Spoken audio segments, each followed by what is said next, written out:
Parshat Vayigash, the brothers of Yosef come to Yaakov and tell him Yosef is still alive. He's the ruler over Egypt. But his heart rejected it in disbelief. However, when they related to him all the words that Yosef had spoken and he saw the wagons that Yosef had sent to transport him, the spirit of their father Yaakov lifted, so to speak. What was so special about the wagons? Rashi quotes the Midrash Tanchuma that explains that when the wagons, they originally were a siman of the mitzvah of Eglah Arufah, which was the final thing that Yaakov had taught Yosef.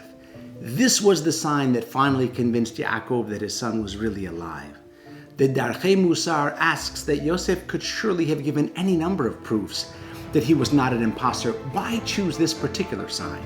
Furthermore, why did this evidence supersede everything that the brothers could say to prove that this was really Yosef? The Darchei Musar explains why Yosef sent his father a sign of the last piece of Torah they learned together. If the Egyptian viceroy was an impostor of Yosef, he would never have to think and ask Yosef a matter pertaining to spirituality. Thus, Yosef knew that only something relating to the spiritual would convince his father that he was the very same Yosef that left so many years earlier. The Darchei Musar continues further that this sign also served as an excellent proof that Yosef had maintained his high spiritual standing, because had he been negatively influenced in Egypt, he never would have thought to send a sign relating to Torah. When Reb Shaila Frankfurter, famously known as the Pnei Yehoshua, was a young man, he once found himself in a home ablaze.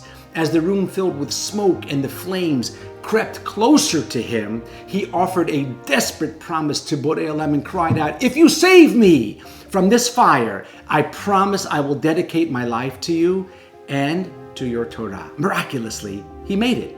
And indeed, he devoted his entire life to Torah.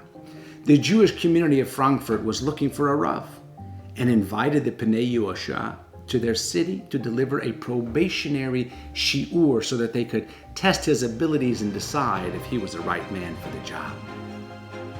It wasn't easy to deliver this pilot shiur, as the potential Rav also needed to contend with difficult questions on the subject matter posed by Talmidei Chachamim who were in the audience and who wanted to ascertain his level of aptitude.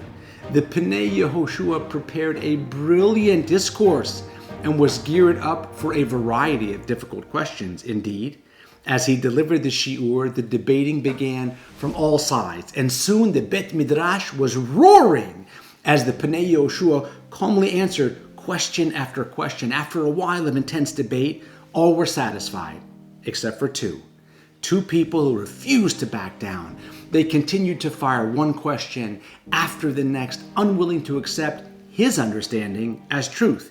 Eventually, the shiur ended with mostly victory for the position of the Pnei Yehoshua, but leaving a stalemate with these two men who each continued to maintain his own opinion, and they left it at that. Impressed by his capabilities, the community unanimously crowned him as their Rav. The Pnei Yehoshua stood at the helm of the community for many, many long and fruitful years.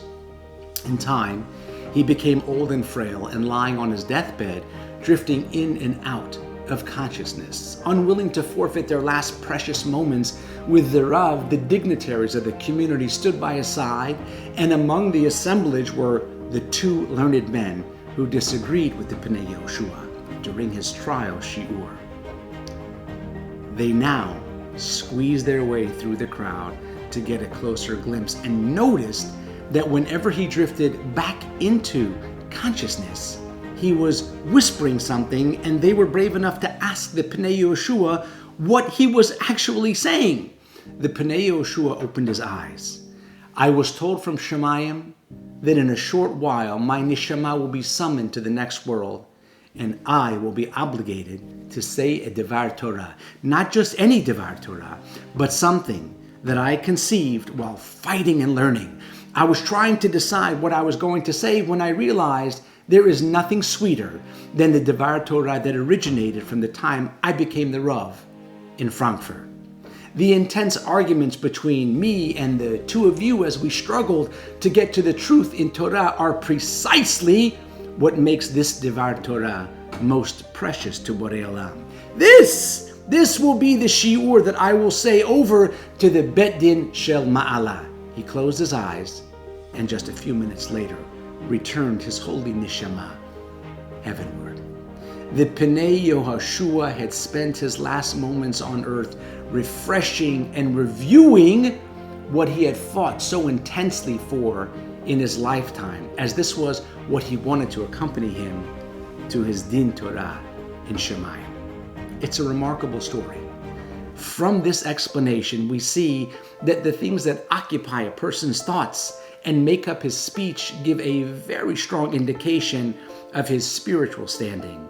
In contemplating the parallels between Yosef HaTzadik and the Pnei Yehoshua, a striking commonality emerges in their profound significance for Torah. Yosef, through his strategic use of a spiritual sign in the form of wagons, conveyed a commitment to Rachaniyut, even in the depths of the Egyptian influence. The Pnei Yehoshua, in the crucible of intellectual debates and unwavering dedication to the Emet of Torah, exemplified a lifelong devotion to spiritual pursuits. Both figures, separated by time and circumstance, embody the enduring truth that the spiritual depths of one's thoughts and words from an indelible legacy, illustrating clearly where one is holding in his voyage. How imperative is it for us to be exceptionally mindful of the very words that we speak. Shabbat Shalom.